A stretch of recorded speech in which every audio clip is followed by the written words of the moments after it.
Good morning, everybody. As president, I have no higher priority than the safety and security of the American people.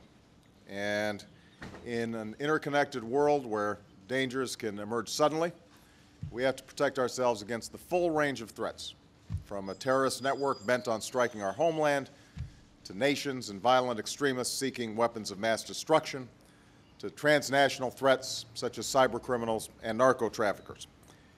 To keep America safe, my administration is strengthening and integrating every element of our national power: military and economic, diplomacy and development, homeland security, law enforcement, and intelligence.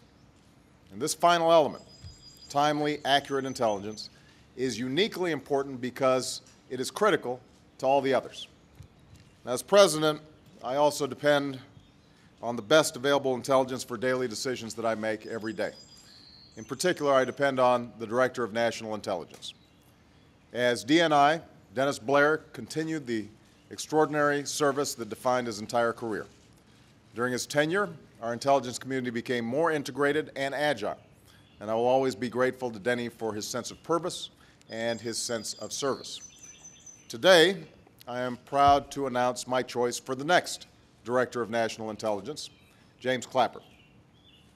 With 4 decades of service to America, Jim is one of our nation's most experienced and most respected intelligence professionals. As Undersecretary of Defense for Intelligence, he has successfully overseen the military and civilian intelligence personnel and budgets that make up the bulk of our 16-agency intelligence community. He's improved information sharing, increased intelligence support to our troops in Afghanistan and Iraq, upheld civil liberties, and he played a key role in our effort to update and reorient our intelligence community to meet the threats of our time. As director of 2 critical organizations, the National Geospatial Intelligence Agency and the Defense Intelligence Agency, and during a distinguished career in the Air Force, Jim developed an intimate understanding of our human and technical collection programs. He possesses a quality that I value in all my advisors: a willingness to tell leaders what we need to know, even if it's not what we want to hear. And Jim is a forceful champion of his fellow intelligence professionals, never forgetting what it was like to risk his own life during 2 combat tours during the Vietnam War. As DNI, Jim will be my principal intelligence advisor and the leader of our intelligence community. Our intelligence community has made great strides since the 9/11 attacks. Guided by good intelligence, we've struck major blows against the leadership of al-Qaeda and its terrorist affiliates, and we've disrupted many plots in our country and saved many American lives. But as we saw in the failed attack over Detroit, we need to do even better. We need to constantly evolve and adapt and improve. That's why I ordered a series of reforms to strengthen intelligence earlier this year. And that's why I'll be looking to Jim to ensure that we have the most capable and efficient intelligence community possible. Intelligence must be collected and analyzed quickly. It must be shared and integrated effectively. And it must be acted upon decisively. That's what I expect as president, and that's what our national security demands. In short, our intelligence community needs to work as one integrated team that produces quality, timely, and accurate intelligence. And let's be honest, this is a tough task, but this will be Jim's core mission. He is eminently qualified, and he has my complete confidence and support. Jim also understands the importance of working with our partners in Congress, as he has said, not merely to appear when summoned, but to keep Congress informed and to seek members' advice and consent. Not surprisingly, the Senate has voted to confirm Jim for senior positions on 4 separate occasions, and each time it has done so overwhelmingly. Given the importance of this position, the urgent threats to our nation, and Jim's unique experience, I urge the Senate to do so again, and as swiftly as possible.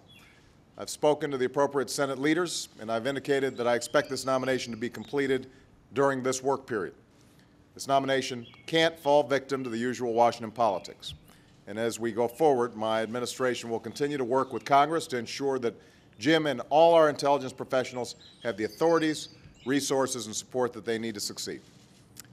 Finally, let me say to the men and women across our intelligence community, most Americans may never see your work, but every American is safer because of your service, and we are profoundly grateful. You have chosen to serve America, Now it's America's duty to back you up so you can fulfill the mission that we ask of you and keep this country safe. That's my promise to you as President of the United States, and that's what Jim Clapper will do as Director of National Intelligence. So, Jim, to you and your family who joins us here today, thank you for taking on this critical assignment. And with that, I'd invite Jim to say a few words. Thank you, Jim. Thank you very much. Thank you, Mr. President. I am humbled, honored, and daunted by the magnitude of the responsibilities of the position of DNI.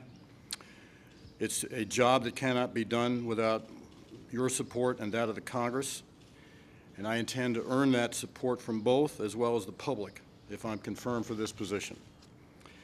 We have the largest, most capable intelligence enterprise on the planet, and it is the solemn, sacred trust of the DNI to make that enterprise work. With that, nominees are like my two oldest grandkids who are here today having a life experience, better seen than heard. Thank you very much. Thank you.